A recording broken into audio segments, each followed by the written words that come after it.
NCERT 10th 3.1 question number 1। Aftab tales his daughter, Aftab अपनी लड़की से कहता है 7 years ago, 7 साल पहले, I was 7 times as old, मैं 7 गुना बड़ा था, यू वर देन, तुमसे मैं 7 गुना बड़ा था। ऑल्सो 3 years फ्रॉम नाउ, आज से 3 साल बाद, I shall be 3 times as old as you, मैं तुमसे 3 गुना बड़ा हो जाऊंगा। You will be represent this situation algebraically and graphically, आपको इस सिचुएशन को एल्जेब्रिकली और ग्राफिकली दोनों रूप से दिखाना है। तो जे let the age of Aftab, हम आफ्ताब की एज को मान लेंगे x years and let the age of his daughter, उसकी लड़की को एज को मान लेंगे हम y years। तो फर्स्ट कंडीशन क्या है, सिचुएशन 1, कंडीशन 1,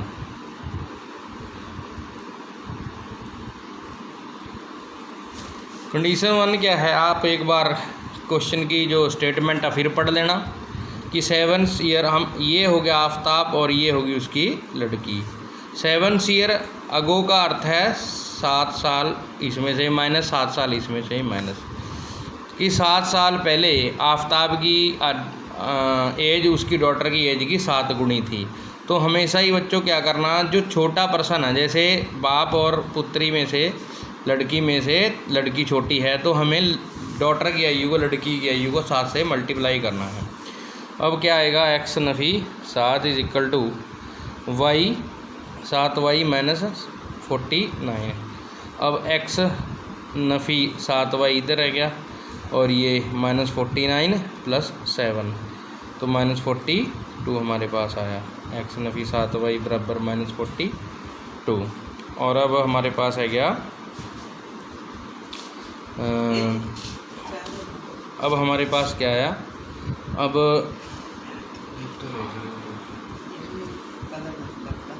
अब इसको जैसे आपने, ये तो हो गया अलजेब्रिकली, ये इस एक इक्वेशन बन गई जो कि अलजेब्रिकली बनेगी।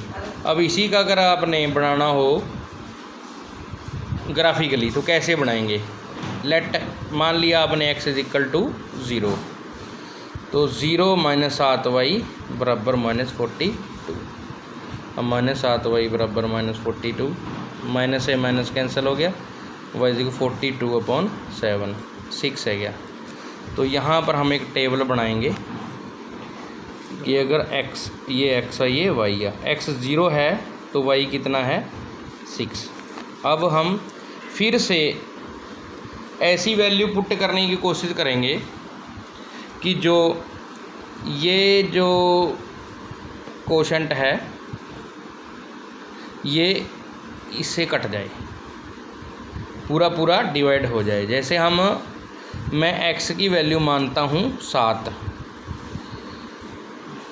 कि x इज इक्वल टू 7, फिर क्या होगा, x की जगह मैं 7 minus 7y is equal to मैंने लिखा माइनस 42।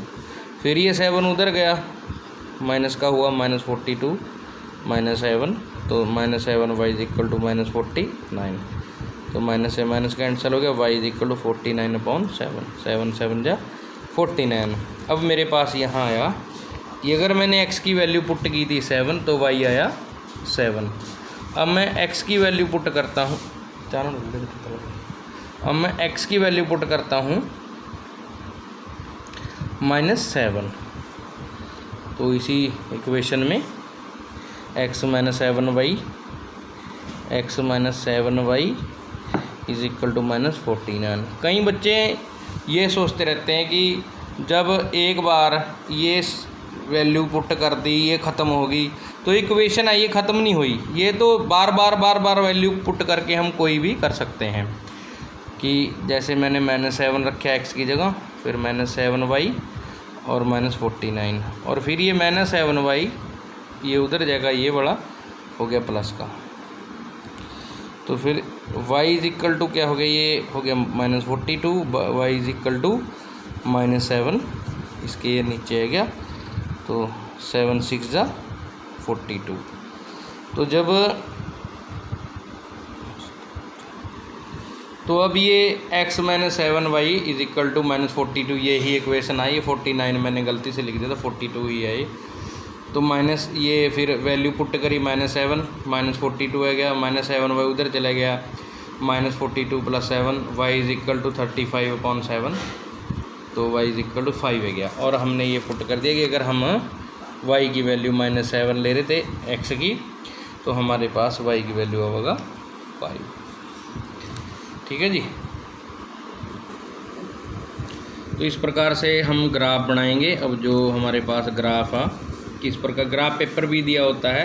अगर ग्राफ पेपर ना दिया हो तो आप स्केल से फुटे से 1-1 सेंटीमीटर की जो लाइनें दी हुई हैं, हाफ सेंटीमीटर की भी लगा सकते हैं। और तो जैसे ये 1 2 3 4 5 6 7 और सिचुएशन के अनुसार हम इसको आगे भी बढ़ा सकते हैं। इसी तरह से 1 2 आप स्केल से ले लेना, मैं तो टीचर हूँ। 1 2 3 4 5 6 और 7।